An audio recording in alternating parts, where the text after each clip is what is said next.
The Middle Pillar, Science and the Sacred and the Profane, featuring our musical track Beyond Mud Pies, written and narrated by Daniel Tanguay.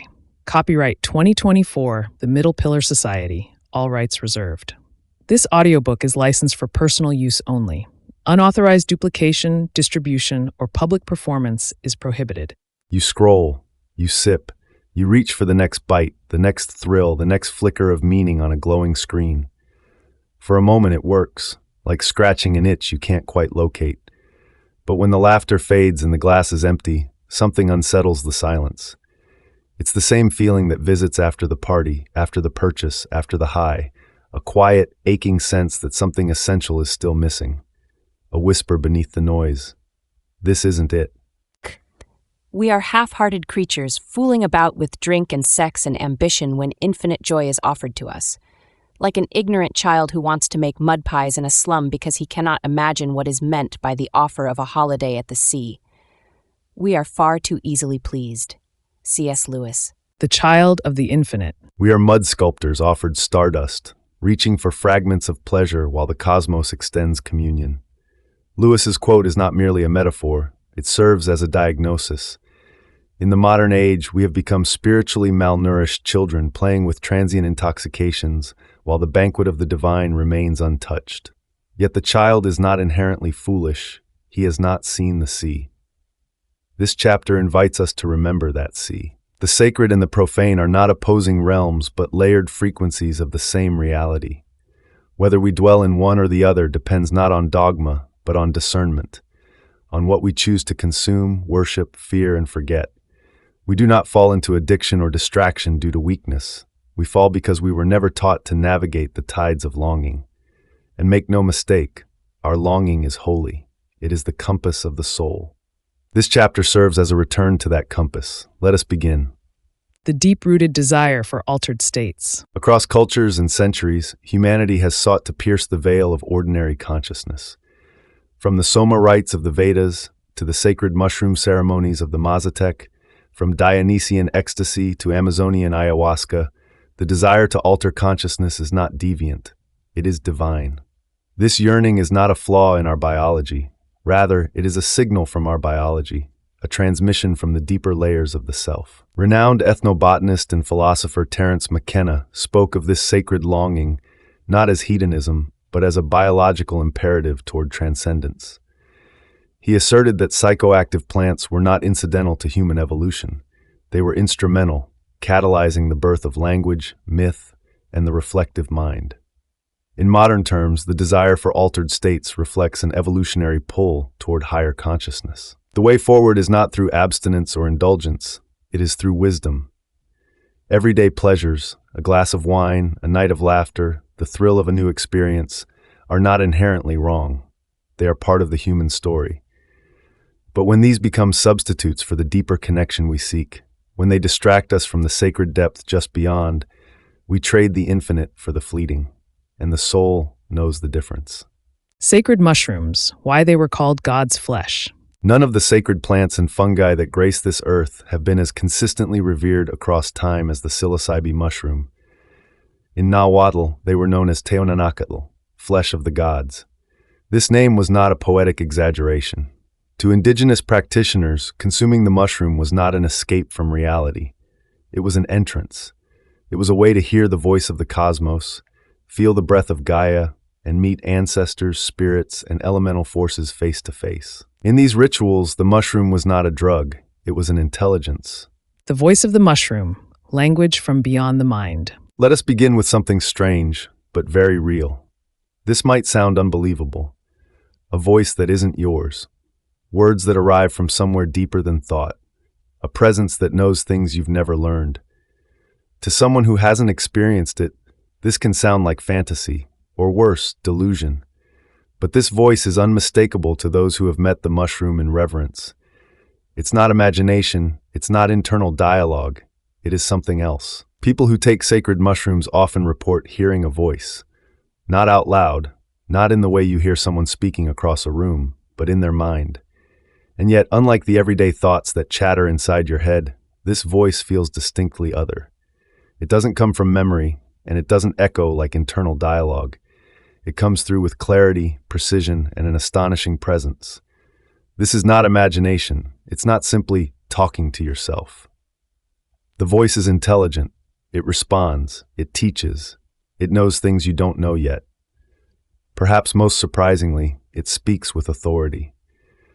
You don't feel like you're coming up with it. You feel like it's being delivered from a source deeper than your mind. Many people describe it as encountering a kind of inner teacher, a presence that guides them with truths that feel older than language and more intimate than any belief. This phenomenon has occurred across cultures and time. Indigenous peoples who worked with the sacred mushroom in ritual settings often spoke of the mushroom as a spirit or teacher. Terence McKenna, one of the most respected voices in psychedelic philosophy, called it the logos, a term from ancient Greek that means divine speech or cosmic reason. To him, the mushroom was not a substance. It was a form of communication, an intelligence encoded into nature itself. But what is this voice? There are many interpretations. Some believe it is the mushroom's consciousness, a mind evolved over millions of years, waiting patiently underground until we were ready to listen. Others believe it is the voice of Gaia, the earth itself, speaking to us through one of her oldest messengers. Some describe it as the voice of their higher self, the part of them that is wise, eternal, and free from fear. Still others describe it as the direct voice of God, or a universal intelligence that lives in all things. No matter how it is interpreted, the experience is remarkably consistent. It feels real, more real even than the world we usually live in, and it is always deeply personal. The voice doesn't lecture. It speaks directly to your situation, your questions, and your fears. It shows you things about yourself you've forgotten or were never ready to see, and often it brings insights you didn't even know you needed. If you've never experienced this, it may sound unbelievable, but to those who have, it's unforgettable. This is why the mushroom was called Teonanacatl, God's flesh, because it doesn't just alter your mind, it introduces you to a presence that feels divine. This voice is not random. It is not a trick. It is not a hallucination in the way we often use that word. It is information that speaks. You may experience it as a sentence forming fully in your mind, seemingly from nowhere, a stream of knowledge that unfolds faster than you can speak, a presence that guides your attention to something you need to feel, or even a silence that somehow contains meaning. And sometimes, when you're truly ready, it speaks in complete sentences, as if the universe has borrowed your mouth. I mean this when I say the voice is not something you hear, it's something you become.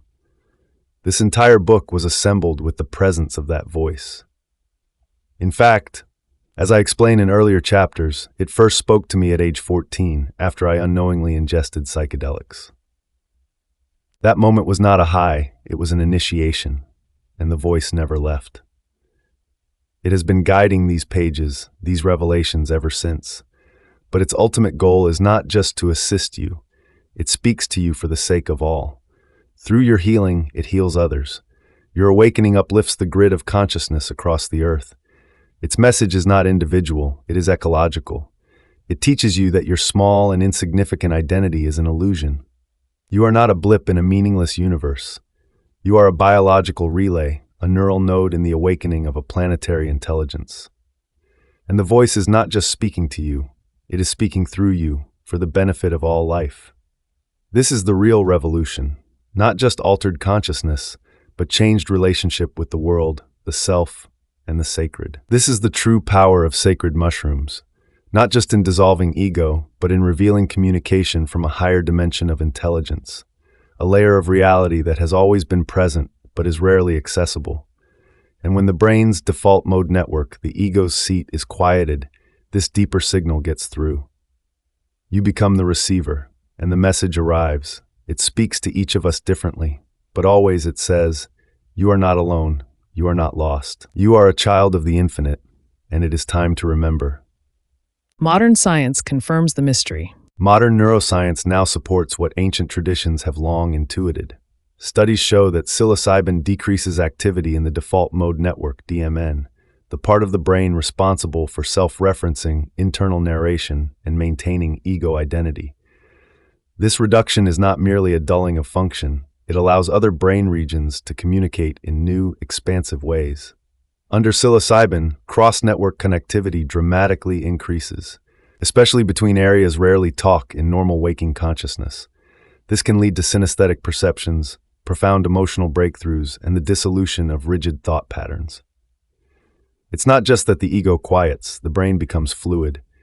Research led by Dr. Robin Carhart-Harris at Imperial College London showed that psilocybin opens a window of plasticity, enabling the brain to rewire itself, undoing trauma loops, compulsions, and even depression.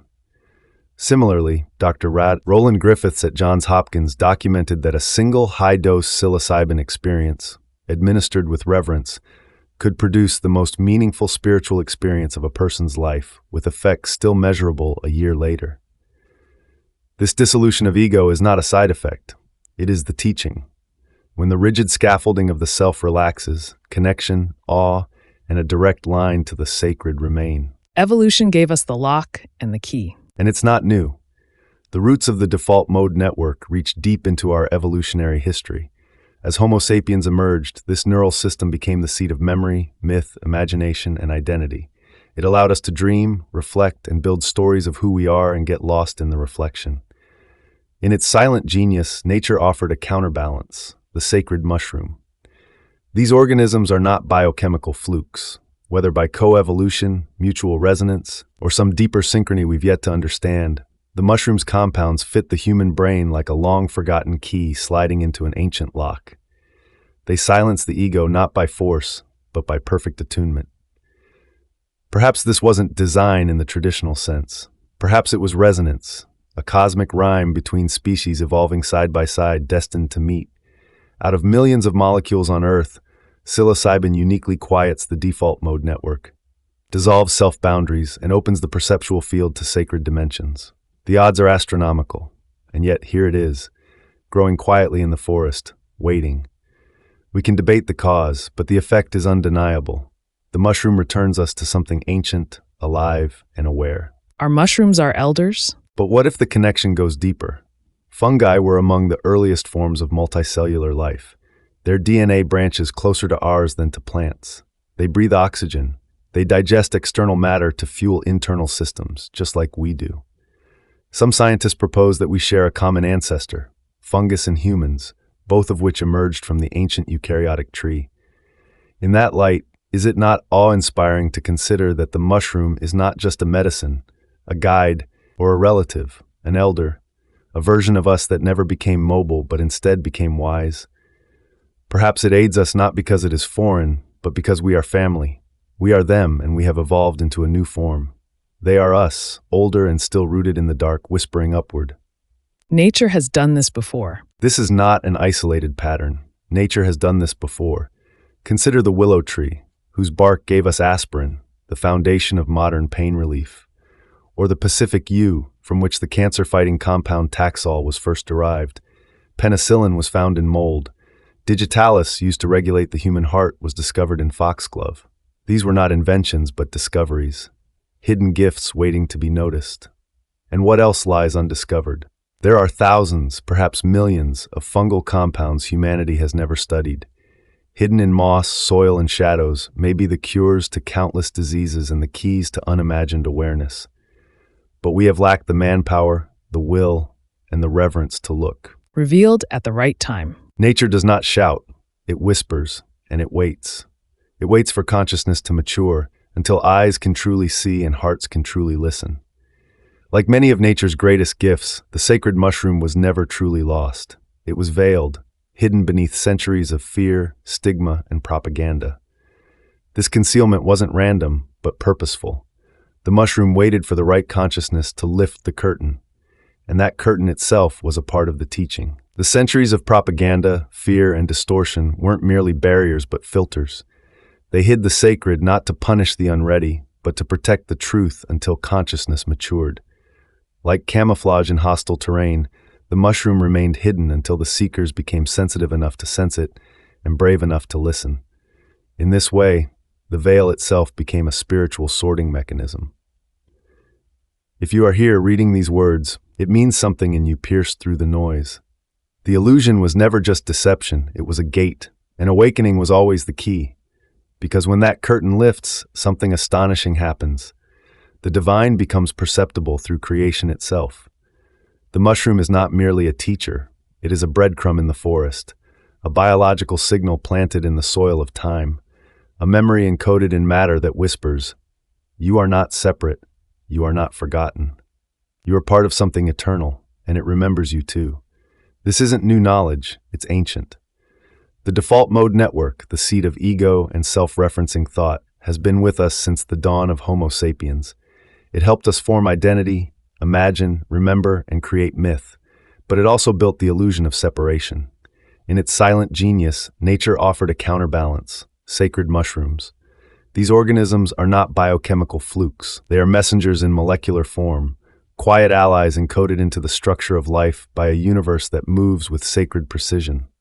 And when the mushroom is consumed, you do not become someone else. You become less of the illusion you've been performing. What remains is raw awareness, naked, eternal, and beyond narrative. Some call it ego death, others call it God, but such a death without direction can haunt. Ego dissolution without preparation doesn't just break illusion, it can fragment the soul's structure. That is why this book exists, to show you the door and how to walk through it. Allies and demons, the intoxicant spectrum. Not all substances are equal.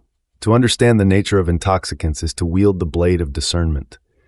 At one end of the spectrum are allies like coffee and cacao, mild stimulants that enhance focus, energy, and mood. At the far end are demons, methamphetamine, synthetic opioids, and volatile cocktails of laboratory invention that degrade the soul as they consume the body. In the mysterious center lie the teachers: psilocybin, marijuana, peyote, ayahuasca, iboga, and San Pedro. These are not universally safe nor universally dangerous. Their impact is determined by intention, setting, and consciousness. The same mushroom that heals can also traumatize if taken without respect. The same plant that opens the heart can overwhelm the unprepared psyche. This is why I say to you, let this book be your preparation. Let these teachings be your compass. Wise use requires more than desire. It requires discernment.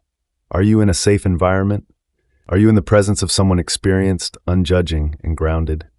Are you emotionally prepared to meet not only light, but shadow? Discernment isn't just about caution, it's about attunement, the ability to hear the sacred beneath the static. When truth has been buried by fear, those who still find it are not merely seekers, they are ready. The difficulty of arriving here is part of the initiation. The veil was the test. Finding the teaching means you passed. The sacred path does not eliminate risk, it transforms it with reverence. This book is a map for the inner journey. The middle pillar, Science and the Sacred, is more than a book. It is a map, not to places in the world, but to the terrain within you. It charts the sacred landscape of your mind, the valleys of shadow, the rivers of insight, the peaks of awe, the forests of doubt, and the quiet meadows where truth waits to be felt. Like any good map, it offers direction when the path dissolves. From breathwork and journaling to reverent ceremony, from practical neuroscience to spiritual initiation, this book provides the principles, practices, and perspectives you will need to walk the inner path safely and reverently. When the walls of self dissolve and the voice of the universe begins to whisper, you will not be lost. You will recognize the terrain. You will know how to move. This is not abstract teaching. This is wisdom for survival. When the gates open, whether through trauma, medicine, or revelation, you must know how to walk through them. Those concerned about safety, legality, or the real-world consequences of exploring altered states must understand that this journey demands caution, respect, and preparation. What is sacred is also powerful. The teachings in this book do not encourage recklessness. They are a safeguard against it. Journaling, the torch in the cave. After a profound journey, your mind becomes a flooded chamber of symbols, revelations, and emotional currents. These treasures are fragile. Without anchoring them, they dissolve back into the depths. Journaling is how you rescue the gold. It is not homework, it is sacred recall. When you return from altered states of consciousness, whether through meditation, breathwork, or the sacred mushroom, you must write. Not for others, not for coherence, but to capture the living memory of the eternal moment you touched. Write what you saw, what you felt, and what it meant, even if you don't yet understand. Your journals will become a constellation, a map of your awakening. At the Middle Pillar Society, we believe journaling is not just reflection, it's preservation. The universe often speaks in synchronicity, but this is only fully apparent when one is shifted. If you don't write down what you saw and realized during these states, you risk losing it when you return to baseline consciousness. Through microdosing and consistent practice, psilocybin-induced neuroplasticity may enhance your ability to retain and explain these experiences more clearly over time. Writing solidifies the neural grooves of insight. Journaling becomes the bridge between worlds, the ritual that transforms fleeting awe into permanent knowing. Sacred mushrooms and the path beyond addiction. What if addiction were not a defect, but rather a distorted attempt to find fulfillment and the sacred? Modern clinical trials are now confirming what indigenous wisdom has long understood. Psilocybin, when used with reverence and intention, can break the cycles of addiction, not by suppressing cravings, but by revealing the soul's deeper hunger. At Johns Hopkins and NYU, patients suffering from alcoholism, nicotine dependence, and depression have shown remarkable transformation after just 1 or 2 psilocybin-assisted sessions. Why? Because psilocybin interrupts the mental scaffolding that addiction depends on, the rigid structure of self-narrative and identity. When that scaffolding dissolves, something else emerges: awe, perspective, and the realization that the false self isn't worth clinging to. Addiction is not just physical. It is spiritual amnesia. It occurs when the soul's deep longing for communion is buried under layers of temporary relief. Screens, substances, routines that numb but do not nourish. Over time, these superficial fixes become substitutes for the sacred, dulling our ability to remember what we were truly reaching for in the first place. And the sacred mushroom does not condemn you for this reaching. It shows you what you are striving for, and it holds your hand on the way back. The path forward, reclaiming joy through discernment. We do not shame the desire to feel good. We do not judge the longing for escape. Instead, we illuminate the difference between escaping reality and entering the sacred. There is a joy that numbs and a joy that awakens. There is an intoxication that fractures and one that heals. You must learn to tell the difference. When you do, you will no longer settle for mud pies in a slum. You will remember the sea. The sacred is not elsewhere.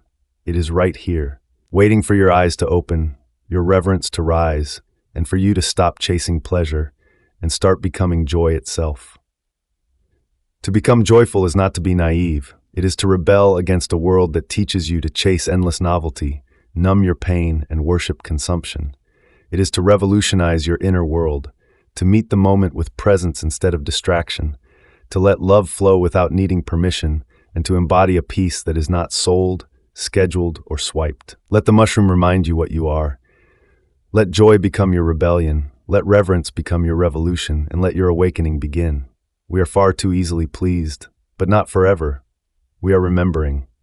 We are returning. Introduction to Beyond Mud Pies. As we close this chapter, take a moment to reflect on the sacred absurdity of life, the mud pies we build, the illusions we cling to, and the infinite light waiting just beyond them. The following song, Beyond Mud Pies, was created to carry this lesson deeper into your soul. Let it echo what words alone cannot reach. If you're reading this in print, you can listen to the track for free at soundcloud.com/themiddlepillar. Otherwise, we'll play it for you now.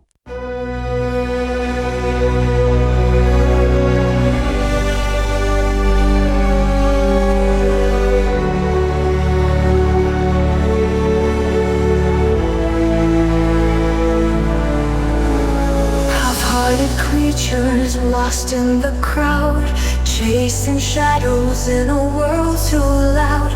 With drink and desire we stray far from grace, forgetting the stars and the infinite space. Oh, infinite joy just beyond our reach, like a holiday at the sea, not mud at our feet. Lift your eyes, see the divine. There's a path to joy, a love so refined. Through sacred plants and ancient rites, we seek the truth in endless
Closing note. This work, The Middle Pillar, Science and the Sacred, is made possible by the generous support of spiritual finders like you, those who not only seek, but actively uncover the truths that unite us all. If this chapter inspired you, please consider joining us in this sacred mission. Please support us at www.patreon.com/themiddlepillar. Your contributions directly enable the creation of new insights, music, and shared wisdom, helping us reach more seekers while spreading light to all who are ready to find it. Thank you for being a part of this transformative journey. Together, we illuminate the path for others.